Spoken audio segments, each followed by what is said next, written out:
ముఖ్యంగా ప్రజలు గమనించాల్సిన అవకాశం ఎంతో ఉంది.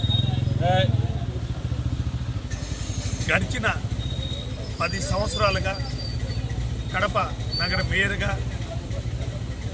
మా పాలకవర్గం, ఆ రోజున్న కార్పొరేటర్లు, ఇప్పుడు ప్రజెంట్ ఉన్న కార్పొరేటర్లు ఆధ్వర్యంలో అభివృద్ధి జరిగిందని గంటాపదంగా నేను చెప్పగలను. 2014 ఎన్నికల్లో మేము కార్పొరేషన్ మేయర్గా మా కార్పొరేటర్లు, ఈ డివిజన్ కార్పొరేటర్లుగా అప్పుడు పాలకవర్గం తెలుగుదేశం పార్టీ అధికారంలో ఉన్నా కానీ 2019 వరకు కూడా ₹1 అంటే ₹1 నిధులు తేన పరిస్థితులు.